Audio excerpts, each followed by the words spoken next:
said that this person was going to fulfill all your dreams. They were going to cross your T's and dot all your I's. And then 2 years or 3 years later, 5 years, 10 years later, here you are back in the same predicament again, meeting somebody else. And now this particular individual is your soulmate. Now, which one is it? Because I'm kind of on the fence. I get confused. I'm one of those individuals that think you can't have but one best friend. You've heard me talk about that before. I don't think you can have 4 and 5 best friends because the word best would exclude the fact that anything else can be equal to it. That's right.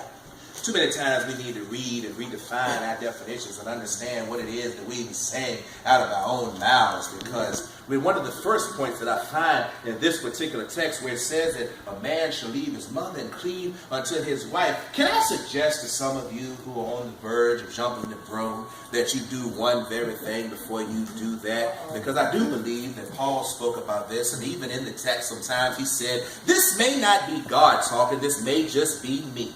But nevertheless, I want to share this with you. The thing that you need to think about in life is that when you join somebody, when you want to join and you want to connect to somebody, make sure y'all on the same level.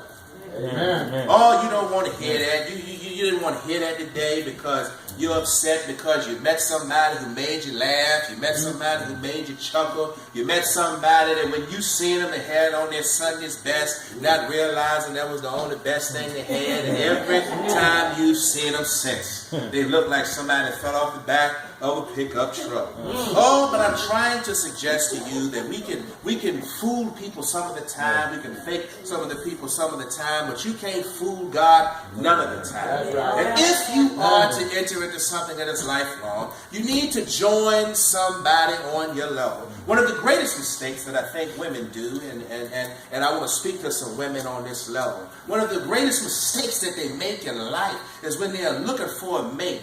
They miss all of the things there because somebody told me that if it walks like a duck, quacks like a duck, it's probably a duck. Oh, but we like to give people the benefit of the doubt. You got to learn to take life at its face value. You got to learn to understand that what life presents to you is just what life is. What I'm trying to suggest to you, you've got to get out of this ideology that you're going to make a boy into a man. Oh, I ain't got time like that. If I was a woman sitting here, I tell you, I ain't got time like that. I want you to get on this roller coaster ride with me. We need to go through this thing together. I don't have time to give you what you should have got in the first grade. I don't have time to go back and recap some things. You know, too many of us like Cliff Notes. You better read the whole book because you're missing too many chapters in here. And so what you need to do is go back and spend some time getting yourself together.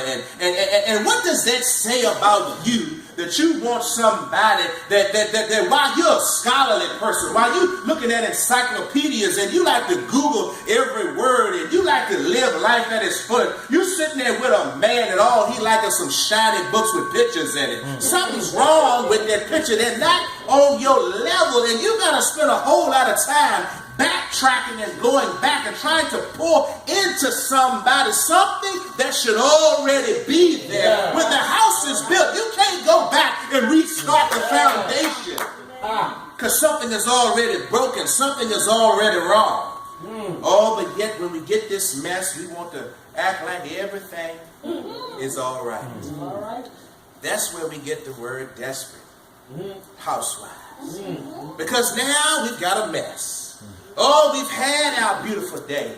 Oh, there's been so much debate. You should only wear white when you walk down the aisle if you had lived your life this way. And oh, you should wear this and that. And you should only wear a veil with this and that. I just want to suggest for 2 minutes, let all of that be hogwash. Because none of what you wear, none of the music that you play, none of the fact of who you've got as the one singing, no one who's the officiant, none of that has nothing to do with nothing. Because if God is not in your relationship, you can spend $450,000 like Kanye West and Kim Kardashian are getting ready to do, and your marriage will still be worth 10 cents. Too many times in America, we got $20,000 weddings and 10-cent marriages. This is the problem with the mentality and the idea of the fact that marriage is going to fix everything. If you've got two broken people walking down the aisle together, you will never get a home. That's right. So the problem is that we've got to fix some stuff. We've got to start building from the beginning, and we've got to start understanding what we're getting into. Because I want to tell you this, and I was just laughing with a pastor last night that he told me, because I told him I'm just not going to start marrying everybody. I've turned down so many opportunities to marry folk, it's not even funny. And I was sitting up there talking to him and sharing with him how many people I've turned away because I said they're not ready. I know they're not ready. It don't make sense to marry somebody when he get ready to go to jail. You don't even know how much time he's facing. You 18 years old, hollering about you love him. I said, what you gonna do when your hormones start to kicking and your friends start saying they're going to the club and hanging out? And you said, but my man is up in the penitentiary and he's in there minding his own business doing this thing, and I love me some him.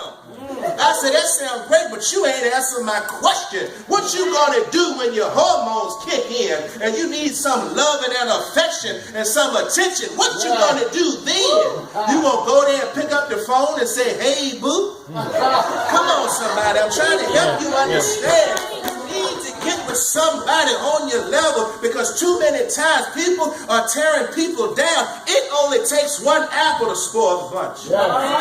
I ain't gonna get a whole lot of amen because I'm keeping it real. I'm trying to talk sense to somebody, because it's a problem when we get ourselves in a mess and then we think that we can bring our mess before the church and the church gonna help us fix it, or we take our mess and we're so far gone, now we want God to fix our mess. Why don't you ask God to help you make a good decision to avoid the mess?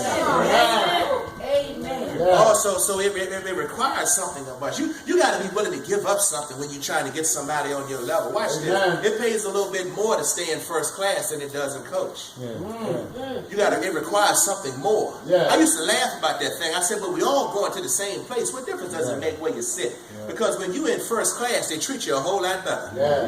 When you're in first class, you get stuff and perks that come along with it that you got to pay for when you sit in the back.